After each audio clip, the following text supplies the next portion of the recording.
banyak orang sehat karena berpuasa. Nah, itu dalam dunia kesehatan tidak mudah mengkaji seperti itu, tapi nyatanya itu terjadi. Yang kedua, dengan contoh yang kita sebutkan tadi, semua sirkulasi tubuh ini mengalami penurunan, tapi sudah banyak penelitian termasuk dari Jepang, sel-sel tubuh kita membaik. Sel-sel tubuh kita membaik ketika setelah sholat zuhur.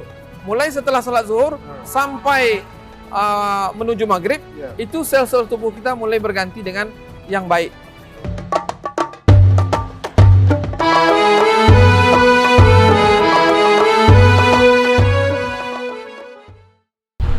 Assalamualaikum warahmatullahi wabarakatuh. Waalaikumsalam warahmatullahi wabarakatuh. Encik-encik, tuan-tuan dan perempuan sekalian, kaum muslimin dan muslimat di mana saja Anda berada. Pada sore hari ini, dalam rangka kita menyambut kedatangan bulan suci Ramadan, kita merasa gembira yang luar biasa, di mana sebentar lagi kita akan mengakhiri bulan Sya'ban. Kita menuju suatu bulan yang diberikan keberkahan oleh Allah, yaitu bulan Ramadan. Kegembiraan kita menghadapi bulan Ramadan ini tidak bisa diukur dengan perasaan, dengan kegembiraan yang kita dapati setiap hari. Apakah kita mendapat uang, mendapat rumah, mendapat mobil, tidak terukur dengan itu kegembiraan dengan kedatangan bulan Ramadan ini. Luar biasa.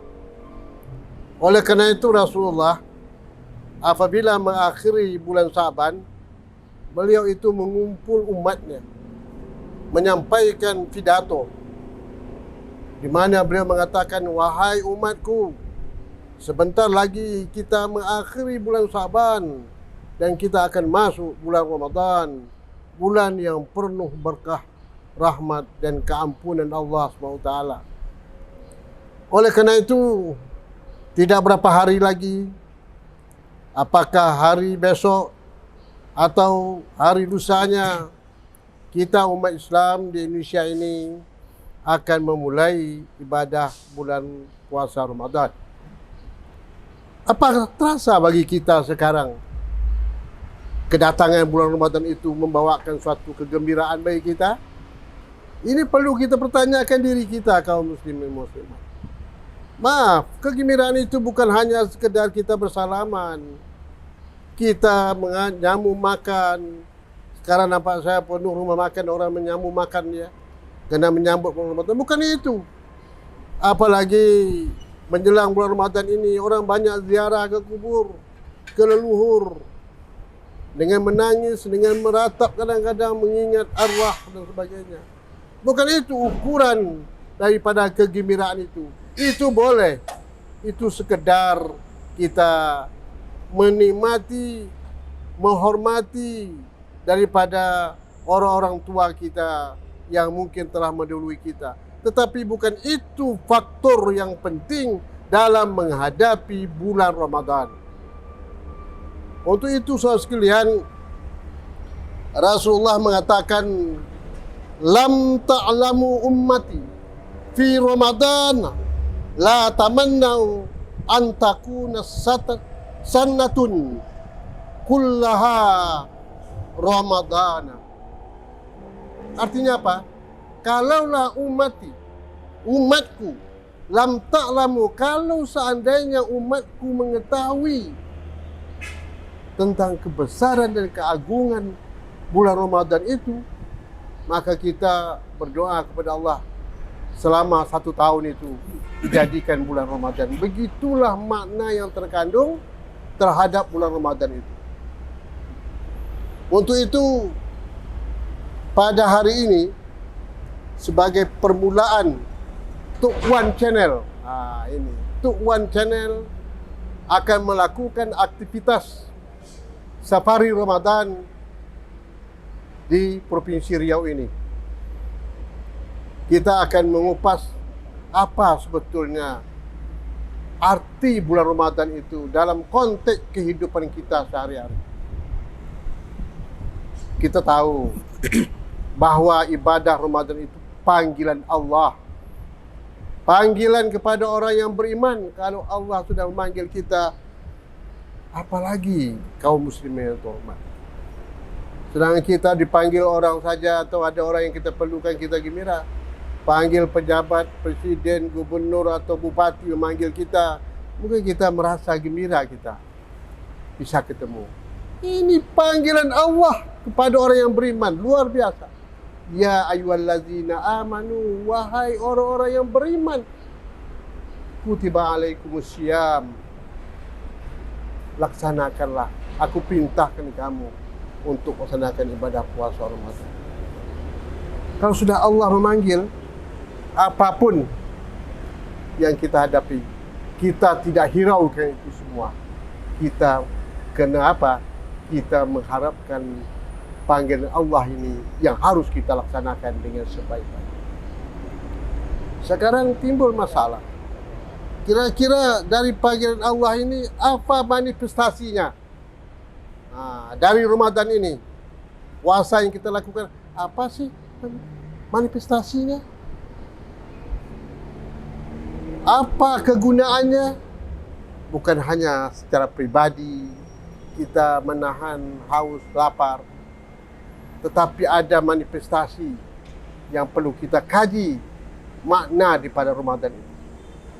Oleh karena itu, pada sore hari ini kita menampilkan seorang cendekiawan kita yang mungkin beliau ini bukan dilatar belakangi pendidikan agama dari pesantren atau dari fakultas agama, tidak, tapi beliau ini dilatar belakangi ilmu eksakta, ya, ilmu eksakta, dan beliau adalah seorang profesor yang muda sekali, dan beliau bisa nanti memberikan suatu pemahaman pada kita dari aspek-aspek yang terkandung dari makna Ramadan itu, baik bersifat pribadi, baik bersifat kemasyarakatan maupun bersifat kenegaraan. Saudara-saudara, jangan gitu, ini hanya mengaji berkepanjangan, tapi selama ini kita tak tahu, tak bisa menangkap Ramadan itu membawa pengaruh atau tidak dalam kehidupan kita bermasyarakat, bernegara dan berbangsa ini.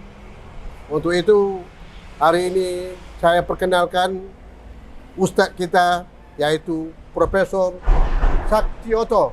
Assalamualaikum Ustaz. Waalaikumsalam warahmatullahi wabarakatuh. Apa kabar Ustaz? Alhamdulillah sehat. Sehat ya? Sehat Bapak ya? Ya, insyaAllah. Luar biasa Ustaz. Ya, terima kasih Terima banyak. kasih Pak Ustadz. Nah, ini saya panggil Ustadz lagi nih ya. Hari ini. Selama tak pada panggil Ustadz, sekarang panggil Ustadz. Karena dia berceramah. Nah, oleh karena itu, kita minta nanti Pak Profesor Saktioto memberikan suatu narasi pemikiran beliau, makna yang terkandung pada bulan Ramadan ini. Mari kita sambut Ramadan dengan penuh berkah, dengan mengharapkan ridho dan ampunan Allah Subhanahu wa taala. Silakan Pak Prof. Baik. Terima kasih kepada Pak orang tua kita, tokoh kita, Pak Wan Abu Bakar, dalam channel Tuk Wan Channel. Satu kehormatan, penghargaan bagi saya diberi kesempatan untuk berjumpa dan mendiskusikan tentang marhaban ya Ramadan. Ya.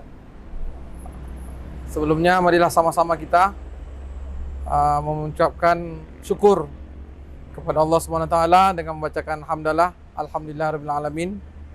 Kemudian marilah kita berselawat dengan membacakan Allahumma shalli ala Muhammad wa ala ali Muhammad. Sebelum kita bercerita jauh tentang Ramadan ini, dahulunya sejak zaman Rasulullah dan sahabat, mereka bergembira dengan kehidupan lahirnya Ramadan. Ya. Disebut juga sebagai bulan membakar dosa. Kita harus memahami Ramadan ya, bukan Ramadan. Ramadan itu dalam terjemahan lain sakit mata. Ya. Jadi jangan salah membacanya Ramadan. Ramadan. Ramadan. Jadi dalam ucapan bisa salah makna Ya. karena kata-kata yang kita ucapkan. Zaman Rasulullah itu mereka tidak pernah bercerita bagaimana manfaatnya, bagaimana indahnya Ramadan, tapi karena keimanan yang kuat, mereka langsung melaksanakannya, mengejarnya sejauh-jauhnya supaya nilai takwa itu diperoleh. Ya. Kemudian hari berganti, silih berganti sampai hari ini, manusia tentu terpengaruh dengan kehidupan, teknologi, lingkungan, sehingga alam berpikir pun mulai datang. Wah. Alam-alam di mana mereka mulai bertanya, menguji. Dan bertanya itu ingin mempertaruhkan juga, betulkah ibadah puasa Ramadan itu memberikan manfaat kepada manusia?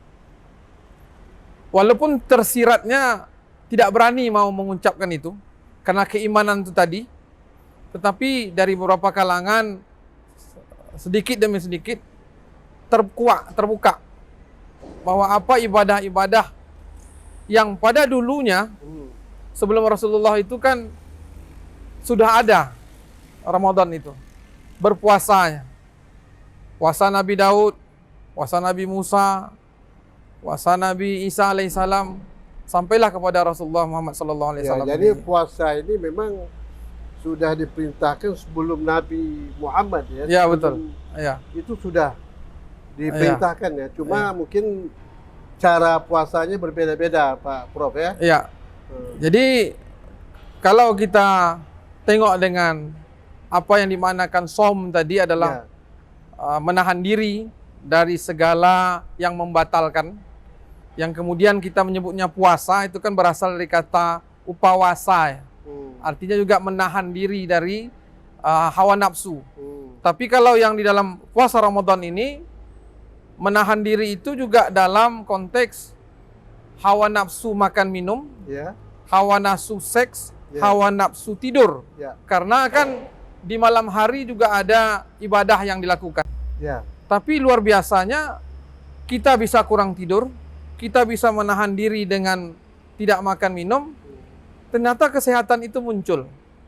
Nah, sebenarnya apa yang terjadi pada ibadah itu adalah sesuatu yang gaib. Puasa itu gaib. Kenapa gaib? Karena dalam dunia kesehatan pun tidak ada sesuatu yang bisa mendudukkannya sesuatu yang benar di awalnya. Kenapa? Ilmu kedokteran belum menemukan ketika puasa itu darah kental. Ketika puasa itu denyut jantung lambat. Ketika puasa itu juga ginjal kita mengecil.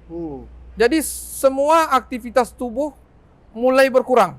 Itu akibat energi tubuh kita disimpan untuk menahan bisanya beraktivitas selama 14 jam. Itu kita lihat dalam kesehatan. Tapi akhirnya mau tak mau dunia kesehatan ternyata menerima bahwa itu bisa merupakan suatu kekuatan di mana sel-sel tubuh dan segala macamnya bisa bertahan, kemudian bisa membaik. Nah, inilah disebut dengan suatu yang gaib, di luar dari kemampuan keilmuan. Nah, artinya apa? Memang tingkat kebaikan dan kebenaran dalam ilmu itu adalah keimanan tadi, di mana Allah memberikan penekanan pada orang beriman, disuruh beribadah puasa untuk mendapat atau meraihkan ketakwaan. Nah, kita akan bertanya lagi, kenapa harus berpuasa? Banyak saja orang yang tak berpuasa sehat, orang yang non-muslim tidak berpuasa sehat. Apa indikator lagi yang mau ditunjukkan? Nah, kita bisa menarik suatu peristiwa yang lama. Pertama, paling tidak ada 3 alasan. Alasan pertama, manusia itu kan diberikan kewenangan oleh Allah sebagai khalifah. Nah, di dalam bentuk dirinya sebagai khalifah berarti diberi kuasa. Diberi kuasa berarti ada kehendak di sana. Kehendak yang dilakukan dari hari ini menyibak masa lalu bagaimana kehendak yang sudah dilakukan dulu dan kehendak yang akan datang.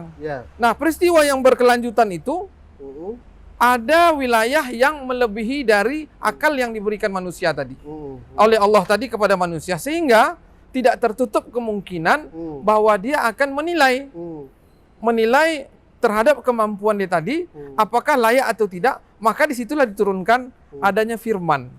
Disitulah diturunkan adanya Nabi Allah Muhammad SAW untuk meneladani. Jadi manusia itu khalifah. Dari Nabi Adam sampai sekarang, disuruh dia berbuat sesuka hati. Nah, jadi kalau dalam istilah ilmiahnya, kehidupan itu dibagi 3. Satu namanya deterministik. Deterministik itu tidak bisa berbuat apa-apa, ketentuannya sudah final. Contohnya makhluk Allah, malaikat. Malaikat tidak bisa berbuat apa-apa. Dia hanya satu arah saja. Allah berikan. Iya. Tapi kalau Adam, tidak. Sampai sekarang, disuruh berbuat sesuka hati. Nah, untuk memposisikan dirinya atas khalifah tadi, maka diberi rambu-rambu. Rambu-rambu tadi adalah Al-Quran dan hadis. Ketika rambu-rambu tadi ada puasa, manusia mulai bertanya, karena dia punya kehendak. Ini puasa menyehatkan tak? Ini puasa memberikan nilai yang baik tak? Nah, kalau keimanannya tidak kuat, maka orang itu akan bertanya malah tidak berpuasa. Tapi kalau keimanannya kuat, dia akan berpuasa dan menikmati jiwanya itu penuh dengan suasana kegembiraan. Nah, itu yang satu. Nah, kenapa Allah berikan seperti itu? Ada solat juga gaib bentuknya. Karena solat tidak menjanjikan apa-apa. Banyak juga orang tidak solat. Itu juga gaib. Orang berzakat juga gaib. Mana mungkin katanya saya memberikan harta kepada orang lalu harta saya bertambah? Tidak mungkin katanya. Nah, orang-orang dari yang kelompok lain bisa membahas seperti itu. Malah dia bilang, tapi dunia tidak hanya dilukis dalam bentuk zahiriah. Hal-hal batiniah, rohani akan muncul. Nah, itu kenyataan nanti akan kita diskusikan di akhir, bagaimana peristiwa itu terjadi. Nah, ini menunjukkan bahwa Allah memberikan kefitrahan pada manusia. Nah, deterministik pada malaikat. Nah, pada pilihan bebas, itu yang kedua, itu diberikan kepada hewan-hewan. Juga diberikan kepada tumbuhan. Tapi manusia diberikan probabilistik, kemungkinan. Kemungkinan dia bisa berbuat baik, kemungkinan dia tidak bisa berbuat baik. Nah, kalau kita tinjau, berpuasa 14 jam kan semuanya pengaturan pada diri kita, bisa kita berbuat, bisa tidak. Tapi kita lihat, seekor ayam yang mengeram, dia berpuasa. Bisa 2-3 hari dia tak mencicipi makan minum. Dan itu adalah insting dia, yang dia tidak bisa berkehendak. Fitrahnya sudah ditetapkan Allah. Ada juga hewan koala, seumur hidup tidak pernah minum. Ada juga hewan seperti ular, makannya hanya sekali seminggu atau beberapa hari baru dia makan. Nah, ini kan tabiat yang sudah diberikan Allah, diberikan sebagai ayat kauniyah untuk kita pahami bahwa yang melakukan menahan diri terhadap hawa nafsu, menahan terhadap makan dan minum, juga dicontohkan kepada hewan-hewan. Nah, manusia ketika diberikan, dia mulai bertanya, saya kan makan 3 kali sehari, saya kan minum harus 1,5 liter, saya kan harus mau makan ini, minum ini, dan seterusnya, tidur dengan waktu yang lama. Tetapi Allah memberikan peringatan supaya ada firman dan hadis yang membatasi. Dan itulah disebut dengan kefitrahan manusia. Manusia diberi kehendak dengan kekuasaan kekhalifahan, tetapi ada rambu bahwa lakukanlah puasa, lakukanlah solat, lakukanlah zakat, bahkan haji sekalipun. Di mana letaknya? Orang berhaji itu kan disebutkan tidak ada balasan kecuali surga. Luar biasa. Jadi semua ibadah, baik rukun Islam, baik rukun imam, itu adalah hal-hal gaib yang tak bisa sepenuhnya dilukiskan. Dirasakan oleh perasaan. Dirasakan oleh perasaan. Dan inilah menunjukkan kebesaran Allah, bahwa manusia itu diberi kewenangan, bahwa dengan hadirnya pada, insya Allah akan kita jumpai bulan Ramadan ini, suatu nilai-nilai yang luar biasa kita peroleh dalam diri kita pribadi. Nah, itulah kira-kira Pak.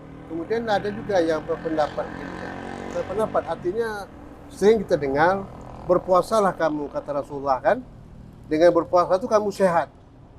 Jadi makna sehat di sini ini kan bukan sehat dalam segi kesehatan saja maksudnya Pak. Iya. Jadi kalau kita lihat dalam dunia kesehatan ya, sebenarnya banyak juga dunia yang lainnya. Dunia kesehatan ini kan mulai mempelajari kesehatan manusia yang bertentangan dengan kita sebut dengan tidak sehat atau berpenyakit. Nah, sehat yang dimaksudkan pada diri manusia ini selalunya sehat zahiriah. Ya. Sehat pada batinnya tidak pernah ditengok. Tapi ketika kita lalui proses berpuasa, banyak orang sehat karena berpuasa. Nah itu dalam dunia kesehatan tidak mudah mengkaji seperti itu. Tapi nyatanya itu terjadi. Yang kedua, dengan contoh yang kita sebutkan tadi, semua sirkulasi tubuh ini mengalami penurunan, tapi sudah banyak penelitian termasuk dari Jepang, sel-sel tubuh kita membaik. Sel-sel tubuh kita membaik ketika setelah sholat zuhur. Mulai setelah sholat zuhur sampai menuju maghrib, itu sel-sel tubuh kita mulai berganti dengan yang baik. Artinya tumbuh yang baru lagi menggantikan sel-sel yang rusak. Dan ini baru ditemukan. Nah, kita ingin menunjukkan kebenaran dan kebaikan Islam itu adalah Islam tidak harus menunjukkan secara langsung keseluruhannya kebenaran dan kebaikan dalam ibadah itu tadi. Kenapa? Kalau seandainya kebenaran itu terbukti di awal, maka yang akan masuk surga itu nanti adalah tokoh-tokoh ilmuwan-ilmuwan. Padahal yang masuk surga adalah bisa jadi orang-orang yang di kaki lima, orang-orang yang beriman. Mereka tidak perlu dengan mendekatkan pemahaman pendidikan yang terlalu tinggi. Asal keimanan itu tadi kuat, karena Allah sudah janjikan. Beriman dan beramal soleh. Ya, beriman dan beramal soleh. Nah itu seperti yang kita selalu dengarkan. Kalau di dalam Al-Baqarah itu kan, Zalikal kitabul la raiba fihi hudal lil muttaqin. Artinya untuk mencapai kepada ketakwaan itu adalah allazina yu'minuna bil ghaibi wa yuqimunas shalah. Jadi beramal soleh, beriman dan beramal soleh. Berarti ketakwaan itu dicapai. Salah satunya adalah dengan berpuasa di bulan Ramadan. Ingat, la'allakum tattaqun itu di dalam Al-Quran itu tak banyak. Hanya sekitar 5 ayat saja yang menyebutkan la'allakum tattaqun. Nah ini gambaran yang kita hari ini banyak yang memprotes. Misalnya sajalah, kita berpuasa selalunya berpikir tidak cukup gizi. Kemudian kita berpuasa harus cukup sahur. Padahal bagaimana tatanan kehidupan yang diberikan oleh Rasulullah? Rasulullah berpuasa dan berbuka itu kadang dengan kurma dan air saja. Ada kekhawatiran kita bahwa kita tidak cukup gizi, 4 sehat 5 sempurna. Nah ini kan bahasa kesehatan. Dan ini adalah jenjang kesenangan yang harus kita hati-hati. Kenapa? Teknologi membuat kita ingin senang, tapi Rasulullah menyuruh kita berbahagia. Kalau ditanya, siapakah manusia yang paling berbahagia di dunia ini? Rasulullah. Apa sebab? Beliau tidak pernah sakit. Beliau bisa menikmati berbagai macam ibadah. Tapi kita heran, ketika teknologi semakin berkembang, lalu kita tutupi semua kekurangan kita untuk mencapai kesenangan, toh yang melawan kondisi kehidupan kita untuk senang itu semakin banyak. Jadi artinya apa? Kita sebenarnya harus hati-hati mengejar kesenangankah atau mengejar kebahagiaan. Karena kata Rasulullah di dalam ayat kan sudah ada difirmankan, Rabbana atina fid dunya hasanah kan? Artinya mengejar kebahagiaan, bukan kesenangan. Teknologi yang hari ini bukan membuat kita kepada kebahagiaan, tapi kesenangan. Makanya kita harus hati-hati, jangan mereferensi kepada teknologi sehingga lama laun nanti khawatir kita berpuasa itu banyak pengaturannya. Berbuka harus banyak, sahur harus banyak. Nanti berpuasa harus banyak istirahat di rumah. Padahal puasa tidak boleh merusak, mengganggu aktivitas lainnya. Bahkan Rasul pun pernah berperang di bulan Ramadan. Nah ini kadang-kadang kita ingin menapis, memilih mana dia perbuatan Rasulullah yang menurut kita tidak cocok pada hari ini. Ya betul. Jadi ada yang beranggapan, nah ya tadi tuh kalau merasa tidak gembira itu menghadapi Ramadan ini, dia merasa nanti kalau puasa besok kita kerja kurang, semangat kita lemah. Sebetulnya kan tak demikian. Justru sebetulnya bulan Ramadan ini dia berpuasa, dia bekerja, itu menambah tadi kata Pak Prof tadi kan, energinya bertambah, semangatnya bertambah, karena dia mengejarkan suatu rahmat dari Allah SWT itu. Ini juga kadang-kadang cara berpikir masyarakat kita ini kan, umumnya pekerja lah atau pegawai lah ya. Kadang-kadang kan biasanya masuk jam 7:30 kan, tapi bulan Ramadan dia bisa masuk jam 9, jam 10. Ini juga menjadi fenomena yang tidak sehat Pak Prof ya. Ya itu tadi kan, kita selalu berpikir tidur yang sehat itu adalah 7 sampai 8 jam. Ya. Rasulullah tak pernah tidur sebanyak itu. Ya. Nah, ini jadi pemikiran kembali kepada kita. Apakah benar kita harus tidur itu 7 sampai 8 jam? Ya. Apakah benar kita tuh harus makan 3 kali sehari? Ya. Nah, ini kan menjadi pertanyaan lagi. Ya. Artinya apa? Setting hidup yang benar adalah tuntutan dari Rasulullah. Bukan setting menurut pemikiran kita dengan kemajuan teknologi. Ya. Hanya kalau itu yang dilakukan, banyak tantangan dari berbagai kalangan. Ya. Termasuk tadi berinfak ya. Dengan berpuasa itu kan juga membentuk nilai-nilai sosial.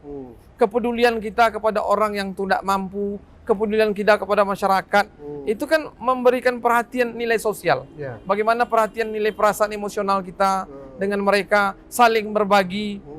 Dan itu kan dilaksanakan pada bulan suci Ramadan. Dan itu kita rasakan dalam segala pihak. Yang anehnya, di luar bulan suci Ramadan yang 11 bulan itu tidak terlaksana kembali. Ya. Rasulullah menyuruh sebaik-baik amal itu kan nanti adalah yang sedikit tetapi berkelanjutan. Nah, inilah nilai tantangan yang perlu kita pikirkan, karena kita berpuasanya sejak kalau usia kita 15 tahun atau akhir balik sampai hari ini. Mestinya perubahan itu mendatangkan sesuatu yang lebih baik. Ya, betul. Ya kan, baik nilai sosialnya, nilai ekonominya dari pandangan masyarakat maupun diri kita sendiri bersama Khalik sang Khalik kita. Ya. Nah, itulah dia kira-kira. Betul. Jadi inilah tuan-tuan dan puan-puan sekalian yang perlu kita ketahui. Jadi kita akan masuk bulan Ramadan tadi ini. Jadi kita harus tahu, mengerti kita paham apa makna yang terkandung daripada bulan Ramadan itu, kita puasa bulan Ramadan itu. Jadi bukan hanya sekedar kita berpuasa itu ya tradisional Ustaz ya Pak Prof ya, tapi betul-betul mengandung makna yang hakiki daripada ibadah puasa Ramadan itu. Kemudian Pak Prof, saya ingin mendalam lagi. Kira-kira kalau kita melihat sekarang ni, manifestasi daripada ibadah Ramadan ini dalam kehidupan ekonomi Ustaz, itu kira-kira membawa pengaruhnya apa saja kira-kira? Sebab kenyataan begini, ini persoalan sekarang ni. Justru orang bulan Ramadan ini meningkatkan kebutuhan itu. Ini yang agak apa kita kontradiksi kan jadinya. Itu apa sebab tu Prof kira-kira? Nah, ini tadi kita merujuk kehidupan itu didasarkan kepada pertama, tidak ada masalah. Tidak ada masalah pada kehidupan, selalu berorientasi kepada kebutuhan itu terpenuhi. Ya. Mindset kebutuhan hidup manusia ini kan beragam. Ya. Bagi mereka yang memiliki penghasilan besar, maka kalau tidak dengan kehidupan yang lebih dari kehidupan sejahtera, dia tidak merasakan itu suatu bisa melindungi dia. Kesenangan itu menjadi ukurannya. Jadi, kalau dia merasakan, kebanyakan kita ini kan kalau berpuasa itu harus menumpuk-numpuk semua kebutuhan itu. Padahal tidak seperti itu puasa. Hari-hari puasa juga seperti itu. Jadi yang membedakannya, ya katakanlah dengan puasa sunat atau dengan puasa Ramadan itu, amal ibadah itu bertambah. Bukan dengan harta itu ditunjukkan bertambah, tidak. Karena kenyataannya, ketika kita berpuasa, kebutuhan hidup ternyata untuk makan minum tak banyak. Cuma kita balikkan. Saya harus berpuasa dengan buka yang banyak, sahur dengan makanan persiapan yang banyak, karena khawatir nanti tidak kuat badan tuh. Padahal ukuran itu tidak ada dalam kesehatan. Nah, ini sangat berbahaya. Tatanan yang sudah dibuat oleh Rasul itu sudah jelas. Bagaimana berbuka dengan rustop, kurma yang masih segar. Jadi kesederhanaan yang diciptakan. Tubuh ini sebetulnya tidak banyak minta. Cuma kita yang melatih dia supaya banyak meminta. Ini faktornya apa? Nafsu. Nafsu, teknologi. Teknologi memberikan kita banyak pilihan. Kalau dulu, orang dengan makan harus memasak. Orang berjualan terbatas. Berjualan pun di malam hari tidak ada. Kalau sekarang jangankan berjualan, dengan handphone saja sudah datang. Jadi memanjakan kondisi seperti itu, maka itu ukuran kesenangan. Sebetulnya kebutuhan hidup tak sampai di situ. Nah, kita yang selalu memberikan kondisi membazirkan, mubazir jadinya pada tubuh kita, sehingga timbullah macam-macam penyakit. Nah, sebetulnya itu bukan penyakit.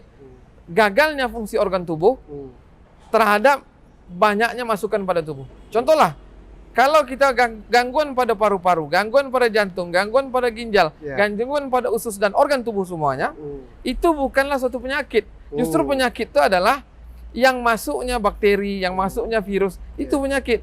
Kalau gagalnya fungsi, berarti itu karena efek dari perilaku kita. Betul. Nah, itulah dia. Betul, ya. Jadi kadang kita malu jadinya, orang yang menjaga tubuhnya, dia bisa sehat, usia panjang, sekalipun dia bukan dari kalangan muslim. Sebaliknya, orang muslim yang tidak mau menjaga dirinya, tubuhnya secara fisiknya bisa lebih sakit dari orang-orang yang bukan muslim. Nah, ini salah satu tantangan kita. Nah, ada di tubuh kita bakteri. Kalau di dalam usus itu, saya kira lebih dari 500 bakteri. Tetapi itu yang jinak-jinak, yang perlu membutuhkan kehidupan kita. Di tubuh kita, muka kita ini ada tungau. Sampai 30 lebih tungau yang ulat-ulat kecil itu. Tapi itu memperindah wajah. Kalau banyak, itu akan menghasilkan yang kita sebutkan istilahnya ada jerawatan lah, segala macam itu. Jadi keseimbangan antara permintaan dari luar dari tubuh kita itu kehendak dengan kondisi tubuh kita, itu yang harus kita sesuaikan. Berlebih itu mubazir. Itu yang tidak disetujui. Itulah saya kira gambarannya. Terima kasih Prof yang cukup bermakna dari uraian Prof tadi menyangkut kita persiapan ini, tuan-tuan dan puan-puan sekalian, kita untuk menghadapi ibadah puasa Ramadan ini. Oleh kerana itu, bagaimana kita menyikapi ini, ibadah puasa ini, menciptakan kesederhanaan kita. Bukan sebaliknya, kalau kita berbuka puasa kadang-kadang bermacam-macam di meja kita tu. Tidak demikian sebetulnya, dan jangan membawa kita ini terjerumus kepada hal-hal yang mubazir. Ini yang kita pahami bersama, ibu-ibu, tuan-tuan dan perempuan sekalian. Oleh kerana itu, mari kita hadapi bulan Ramadan yang akan datang ini dengan rasa gembira kita, luar biasa. Kesempatan kita untuk beramal, beribadah kepada Allah SWT dengan menciptakan kondisi yang sederhana. Inilah yang kami harapkan kepada kita semua. Dan Tuk Wan Channel tetap terus memberikan pemahaman terhadap permasalahan-permasalahan yang apa kita hadapi dalam bulan suci Ramadan ini. InsyaAllah kami akan melanjutkan ini pada episod berikutnya. Oleh kerana itu, sekali lagi ucapan terima kasih kepada Prof Setioto. Ya, terima kasih Pak Prof Pak sehat Wan. walafiat. Amin. Dan Bapak juga segar Wan. selalu dan dapat memberikan pencerahan kepada masyarakat. Demikianlah. Terima kasih. Jangan lupa like, komen, share, subscribe. Wassalamualaikum warahmatullahi wabarakatuh. Waalaikumsalam warahmatullahi wabarakatuh.